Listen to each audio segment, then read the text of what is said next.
ಶಿವಾಯ ನಮ. ನಾನು ನಿಮ್ಮ ಸಿದ್ಧಾರ್ಥಯಮ್ಮ ಗುರುವೇಶ್ವರನು. ಎಲ್ಲರೂ ಚೆನ್ನಾಗಿರಬೇಕು.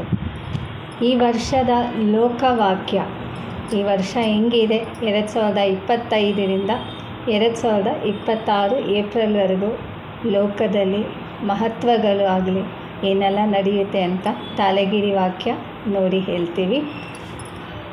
ಶ್ರೀಮಂಗಲಂ ಮಹಾದೇವ ಪೂಜಾಯ ನಮಸ್ತುತೆ ಸರ್ವದೇವಂ ಮಹಾ ಆರಾಧನ ಪುಷ್ಪಂ ಶ್ರೀ ಶಿವವಾಕ್ಯ ಪ್ರಭದ್ದೇವಾಯ ಪ್ರಪಂಚಾತಿವಾಕ್ಯ ಪಂಚಭೂತಶಕ್ತಿವಾಕ್ಯಾಯ ಸರ್ವೋದಯಂ ಶ್ರೀಮಂಗಲಂ ಭವಂ. ಓಂ ನಮಃ ಶಿವಾಯ. ಆತ್ಮಜ್ಯೋತಿ ಸಿದ್ಧೇಶ್ವರಾಯ ನಮೋ ನಮಃ.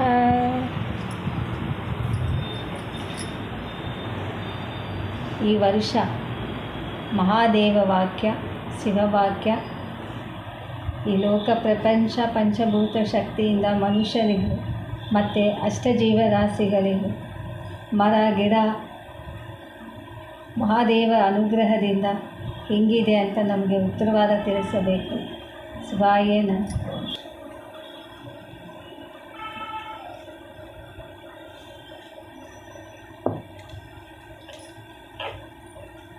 ಈ ವರ್ಷ ಬಂದು ಮಹಾ ಋಷಿಗಳ ಆಶೀರ್ವಾದ ಬಂದಿದೆ.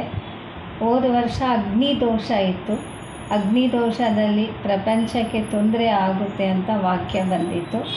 ಈ ವರ್ಷ ಜಗತ್ತಿಗೆ ದೋಷ ಆಗಿದೆ. ಈ ದೋಷ ಬಂದು ಪ್ರಪಂಚದಲ್ಲಿ ಪಂಚಭೂತ ಶಕ್ತಿಯಿಂದ ತೊಂದರೆಗಳು ಹೆಚ್ಚಾಗುತ್ತೆ ಅಂತ ವಾಕ್ಯ ಬಂದಿದೆ.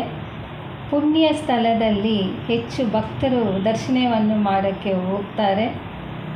ಕುಟುಂಬದಲ್ಲಿ ಕಷ್ಟಕಾಲ ಆರಂಭ ಆಗುತ್ತೆ. ಚಿಕ್ಕ ವಯಸ್ಸು ವ್ಯತ್ಯಾಸ ಇಲ್ಲದೆ ಮರಣಗಳು ಹೆಚ್ಚಾಗುತ್ತೆ. ಆರೋಗ್ಯ ಸಮಸ್ಯೆಗಳು ಹೆಚ್ಚಾಗುತ್ತೆ. ಕುಟುಂಬದಲ್ಲಿ ಹಣ ಸಮಸ್ಯೆಗಳು ಹೆಚ್ಚಾಗುತ್ತೆ. ಮಹಾದೇವ ರಾಜ ಪರಂಪರದಲ್ಲಿ ಇರುವವರೆಗೆ ಎಲ್ಲ ತೊಂದರೆಗಳು ಆಗುತ್ತೆ. ದೇಶ ಯುದ್ಧಗಳು ಆಗುತ್ತೆ. ಈ ದೋಷ ಬಂದು ಪ್ರಪಂಚಕ್ಕೂ ಪಂಚಭೂತ ಶಕ್ತಿಗೂ ಅಂಟಿದೆ. ಮಹಾದೇವ ಋಷಿಗಳ ಅನುಗ್ರಹವಾಗಿ ಆತ್ಮವಾಗಿ ಎಲ್ಲರೂ ಈ ಲೋಕಕ್ಕೆ ದರ್ಶನವನ್ನು ಮಾಡೋಕ್ಕೆ ಬರ್ತಾರೆ. ಅದರಿಂದ ಪುಣ್ಯ ಸ್ಥಳದಲ್ಲಿ ಎಲ್ಲ ಭಕ್ತರು, ಶಿವ ಭಕ್ತರಾಗಲಿ ಮಹಾದೇವ ಭಕ್ತರುಗಳು ಎಲ್ಲ ಭಕ್ತರುಗಳು ಪುಣ್ಯ ಸ್ಥಳಕ್ಕೆ ಹೋಗಿ ಆ ಪುಣ್ಯನ ದರ್ಶನವನ್ನು ಮಾಡಿ ಪುಣ್ಯ ಸೇರಿಸ್ಕೋಬೇಕಂತ ಮನಸ್ಸು ನೆಮ್ಮದಿಗೆ ಪುಣ್ಯ ಸ್ಥಳದಲ್ಲಿ ತುಂಬ ಭಕ್ತರು ಹೋಗಿ ದರ್ಶನವನ್ನು ಮಾಡ್ಕೊಂಡು ಬರ್ತಾರೆ. ಈ ಲೋಕದಲ್ಲಿ ಎಲ್ಲರೂ ತುಂಬ ಗಮನವಾಗಿ ಇರಬೇಕು. ಲೋಕದಲ್ಲಿ ಪಾಲಿಟಿಕ್ಸಲ್ಲಿ ಆಗಲಿ ದೇಶದಲ್ಲಿ ಯುದ್ಧಗಳು ಶುರು ಆಗುತ್ತೆ. ಆಮೇಲೆ ಒಂದೊಂದು ಕಡೆಯೂ ಹಣ ಸಮಸ್ಯೆಗಳು ಹೆಚ್ಚಾಗುತ್ತೆ. ಹೆಣ್ಣು ಹುಡುಗಿಗಳು ಕಡಿಮೆ ಆಗ್ತಾರೆ. ಒಬ್ರಿಗೆ 2 ಮದುವೆ ಇಂತಹ ಇದೆಲ್ಲ ಬರುತ್ತೆ. ಈ ವರ್ಷ ತುಂಬ ಗಮನವಾಗಿ ಇರಬೇಕು. ಈ ಲೋಕದಲ್ಲಿ ಅಳಿವು ಕಾಲ ಅಂತ ಹೇಳ್ತೀವಿ. ಈ ಕಾಲ ತುಂಬ ಕಷ್ಟಕಾಲವಾಗಿ ಇದೆ. ಅಗ್ನಿದೋಷದಿಂದ ತುಂಬ ಭಕ್ತರು ಬಂದು ತುಂಬ ಕಷ್ಟಪಟ್ಟಿದ್ರು. ಹಣ ಸಮಸ್ಯೆ, ಕೆಲಸದ ಬಗ್ಗೆ ಆಗಲಿ ಯುದ್ಧಗಳಾಗಲಿ ಒಂದೊಂದು ದೇಶದಲ್ಲಿ ಭೂಕಂಪದಿಂದ ತೊಂದರೆಗಳು ಇದೆಲ್ಲ ಆಗ್ತಾಯಿತ್ತು. ಈಗ ಏಪ್ರಿಲ್ ಸ್ಟಾರ್ಟ್ ಆಯಿತು. 2025ರಿಂದ 2026 ಏಪ್ರಿಲ್ವರೆಗೂ ಅಂತ ಮೊದಲೇ ಸ್ಟಾರ್ಟ್ ಆಗಿದೆ. ಇಂಡೋನೇಷ್ಯಾದಲ್ಲಿ ಮಯನ್ಮಾರಲ್ಲಿ ಎಲ್ಲ ಹೆಚ್ಚಬೇಕು ಆರಂಭ ಆಗಿದೆ. ಅದು ಶುರು ಆಗಿದೆ. ಇದೆಲ್ಲ ಆಗಬಾರ್ದು. ನಾವು ಮನುಷ್ಯರು ಇರೋವರೆಗೂ ದೇವರು ನಮ್ಮನ್ನು ಕಾಪಾಡಬೇಕು. ಪುಣ್ಯ ಸ್ಥಳದಲ್ಲೆಲ್ಲ ತುಂಬ ಜನ ಹೋಗಿ ದರ್ಶನವನ್ನು ಮಾಡೋಕ್ಕೆ ಅನುಗ್ರಹ ಬರುತ್ತೆ.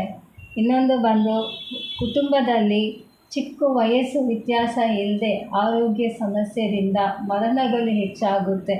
ಅದರಿಂದ ಆರೋಗ್ಯವಾಗಿ ಇರಬೇಕು. ಎಲ್ಲ ಧ್ಯಾನವನ್ನು ಮಾಡಿ ಆಮೇಲೆ ಮಹಾದೇವ ಆರೋಗ್ಯ ಊಟ ಮಾಡಿ, ಅದು ತುಂಬ ಒಳ್ಳೆಯದು. ಕೆಲಸದ ಬಗ್ಗೆ ಏನು ಚಿಂತನೆ ಮಾಡ್ಕೊಳ್ಳೋಕೆ ಹೋಗಬೇಡಿ. ಪ್ರಯತ್ನ ಮಾಡಿ ಚಿಕ್ಕ ಕೆಲಸನೂ ನೆಮ್ಮದಿಯಿಂದ ಮಾಡಿ. ಎಲ್ಲರೂ ಚೆನ್ನಾಗಿರಬೇಕು. ಇನ್ನೊಂದು ಬಂದು ಪಾಲಿಟಿಕ್ಸಲ್ಲಿ ತುಂಬ ಯುದ್ಧಗಳು ಸಮಸ್ಯೆಗಳು ಹೆಚ್ಚಾಗುತ್ತೆ. ಇದರಿಂದ ಭಕ್ತರುಗಳಿಗೆ ತೊಂದರೆಗಳು ಆಗುತ್ತೆ. ನೋಡ್ಕೊಳ್ಳಿ. ಇದಕ್ಕೆ ಪರಿಹಾರ ಬಂದು ಎರಡೇ ಹೇಳಿದ್ದಾರೆ. ದೇವರು ಏನು ಹೇಳಿದ್ದಾರೆ, ಒಂದೊಂದು ಮನೆಯಲ್ಲಿ 2 ದೀಪ ಹಚ್ಚಿ ಪ್ರಾರ್ಥನೆಯನ್ನು ಮಾಡಬೇಕು. ಒಂದು ಲೋಕಕ್ಕೋಸ್ಕರ, ಒಂದು ಕುಟುಂಬಕ್ಕೋಸ್ಕರ. ಮಣ್ಣಿನ ದೀಪ ಎಳ್ಳೆಣ್ಣೆ ಹಚ್ಚಿ ಪ್ರಾರ್ಥನೆಯನ್ನು ಮಾಡಿ ದಿವಸ ಪಕ್ಷಿಗಳಿಗೆ ಏನು ತೊಂದರೆ ಆಗಬಾರ್ದು. ಇನ್ನೊಂದು ವಾಕ್ಯ ಏನಂದರೆ, ಪಕ್ಷಿಗಳ ಅನುಗ್ರಹದಿಂದ ವಾಕ್ಯ ಪ್ರಪಂಚ ಅತಿನಿತ್ಯ ಭುವಶಾಸ್ತ್ರವೇ ಬೃಹದ್ಯವಾಯ ಮನುಷ್ಯ ಅತಿ ನಿತ್ಯ ಭವ. ಪ್ರಾಣಿಗಳೆಲ್ಲ ಆಚೆ ಬರುತ್ತೆ. ದೊಡ್ಡ ದೊಡ್ಡ ಮಿರುಗಗಳು, ಸಿಂಹ, ಆನೆ ಇದೆಲ್ಲ ಬಂದು ಆಚೆ ಬರುತ್ತೆ. ದೊಡ್ಡ ದೊಡ್ಡ ಮಿರುಗಗಳು ಬಂದು ಆಚೆ ಬರುತ್ತೆ ಅಂತ ವಾಕ್ಯ ಬಂದಿದೆ.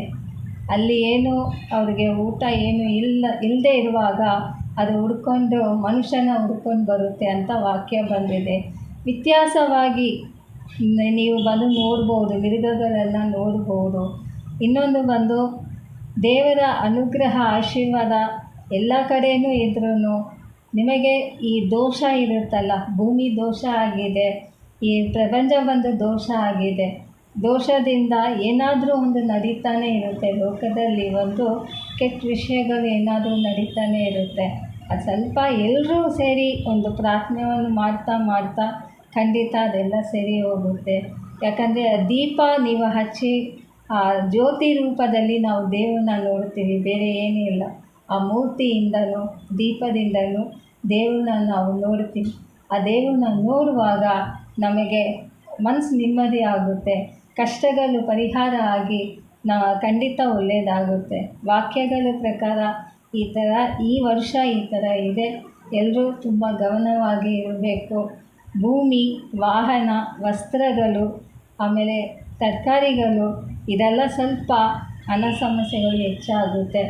ತೊಂದರೆ ಅಂದರೆ ಹಣ ಸಮಸ್ಯೆ ಅಂದರೆ ಇದೆಲ್ಲ ಹೆಚ್ಚಾಗುತ್ತಲ್ಲ, ಜಾಸ್ತಿ ಬೆಲೆ ಆಗ್ಬೋದು. ಅದಕ್ಕಿಂತ ದೇವ್ರನ್ನ ನಂಬಿಕೆಯಿಂದ ಪ್ರಯತ್ನ ಪಡೀರಿ, ಎಲ್ಲ ಒಳ್ಳೆಯದಾಗುತ್ತೆ. ಈ ಲೋಕವಾಕ್ಯದಲ್ಲಿ ದೋಷ ಅಂತ ಬಂದಿದೆ. ಈ ದೋಷ ನಿವೃತ್ತಿ ಆಗೋಕ್ಕೆ ಮನುಷ್ಯನೇ ಪರಿಹಾರವನ್ನು ಮಾಡಬೇಕು. ತಿಂಗಳಿಗೆ ಪೌರ್ಣಮಿಗೋ ಅಮಾವಾಸ್ಯೆಗೋ ದೇವಸ್ಥಾನದಲ್ಲಿ ಒಂದು ಹೋಮವನ್ನು ಮಾಡಿ ಲೋಕಕ್ಕೋಸ್ಕರ ಮಾಡಿರಿ, ತುಂಬ ಒಳ್ಳೆಯದು. ಜೀವರಾಶಿಗಳೆಲ್ಲ ಚೆನ್ನಾಗಿರಬೇಕು, ಆನಂದವಾಗಿ ಇರುತ್ತೆ. ಮನುಷ್ಯರಿಗೆ ನೆಮ್ಮದಿ ಇರಬೇಕು. ಕೆಲಸ ಆಗಲಿ, ಅವರು ಕರ್ತವ್ಯವನ್ನು ಮಾಡೋಕ್ಕೆ ಎಲ್ಲನೂ ಅವ್ರಿಗೆ ಸಿದ್ಧಿಯಾಗಬೇಕು. ಅದಕ್ಕೆ ಪ್ರಯತ್ನ ಪಡೀರಿ, ಖಂಡಿತ ಒಳ್ಳೆಯದಾಗುತ್ತೆ. 2025ರಿಂದ 2026ವರೆಗೂ ಇದೆಲ್ಲ ನಡೆಯುತ್ತೆ. ಭೂಕಂಪ, ಆಮೇಲೆ ಪ್ರಪಂಚ ಪಂಚಭೂತದಲ್ಲಿ ಮಳೆ ಹೆಚ್ಚಾಗಬಹುದು, ಅಗ್ನಿಯಿಂದ ತೊಂದರೆಗಳು ಆಗ್ಬೋದು, ಅಲ್ಲಲ್ಲಿ ಬೆಂಕಿ ಇದಾಗೋದು, ಗ್ಯಾಸ್ ಸಿಲಿಂಡರ್ ಇದು ಆಗಿ ಬೆಂಕಿ ಇದಾಗುತ್ತೆ, ತೊಂದರೆಗಳು ಆಗುತ್ತೆ. ಅದೆಲ್ಲ ಹುಷಾರಾಗಿ ಇರಬೇಕು. ನಾವು ತಡಿಬಹುದು. ಪ್ರಾರ್ಥನೆ, ಪೂಜೆ, ಪರಿಹಾರದಿಂದ ಖಂಡಿತ ದೇವರ ಅನುಗ್ರಹದಿಂದ ತಡಿಬೋದು. ಯಾಕಂದರೆ ವರ್ಷ ದೇವಸ್ಥಾನದಲ್ಲಿ ನೋಡಿರಿ, ತುಂಬ ಭಕ್ತರು ಹೋಗಿ ದರ್ಶನವನ್ನು ಮಾಡ್ತಾರೆ. ಅವ್ರಿಗೆ ಮನಸ್ಸು ನೆಮ್ಮದಿ ಬೇಕು. ಇದು ಈ ವರ್ಷ ಇನ್ನೂ ಹೆಚ್ಚಾಗುತ್ತೆ. ಒಂದೊಂದು ದೇವಸ್ಥಾನದಲ್ಲಿ ನೀವು ಹೋಗಿ ನೋಡಿ, ಕಾಲಿಡಿಯೋಕ್ಕಾಗಲ್ಲ, ಅಷ್ಟೊಂದು ಜನ ಹೋಗಿ ಆ ನೆಮ್ಮದಿನ ಕೇಳೋಕ್ಕೆ ದೇವಸ್ಥಾನಕ್ಕೆ ಹೋಗ್ತಾರೆ. ಅದಂತೂ ಕಡಿಮೆ ಆಗಲ್ಲ ಇಲ್ಲಿ. ಅದರಿಂದ ಈ ಲೋಕ ವಾಕ್ಯ, ಶಿವವಾಕ್ಯ, ಋಷಿವಾಕ್ಯ ಬಂದಿದ್ದಾರೆ. ಎಲ್ಲ ಋಷಿಗಳು ಆತ್ಮ ಒಳ್ಳೆಯ ಶಕ್ತಿ ಭೂಲೋಕಕ್ಕೆ ಬರ್ತಾರೆ ಅಂತ ವಾಕ್ಯ ಬಂದಿದೆ. ಒಳ್ಳೆಯದಾಗುತ್ತೆ. ನಾವು ಪ್ರಾರ್ಥನೆ ಮಾಡ್ತೀವಿ. ನಮ್ಮ ಶ್ರೀ ವಚನಾದ ಶಿವನ ದೇವಸ್ಥಾನದಲ್ಲೂ ಹೋಮ ಮಾಡಿ ಲೋಕಕ್ಕೋಸ್ಕರನೂ ಪ್ರಪಂಚಕ್ಕೋಸ್ಕರನೂ ಪಂಚಭೂತ ಶಕ್ತಿ ಶಾಂತವಾಗಿ ಇರಬೇಕಂತನೂ ನಾವು ಪ್ರಾರ್ಥನೆ ಮಾಡ್ತೀವಿ. ಯಾವಾಗಲೂ ಅಷ್ಟೇ, ದಿನ ಪ್ರಾರ್ಥನೆ ಅಂತ ಇದೆ. ನಾನು ಪ್ರಾರ್ಥನೆ ಮಾಡ್ತಾಯಿರ್ತೀನಿ. ತಾವು ಎಲ್ಲರೂ ಸೇರಿ ಪ್ರಾರ್ಥನೆ ಮಾಡಿ, ಎಲ್ಲರೂ ಒಳ್ಳೆಯದಾಗಿರಬೇಕು, ಚೆನ್ನಾಗಿರಬೇಕು. ಶಿವಾಯ ನಮಃ. ಗುರುವೇ ಶರಣು.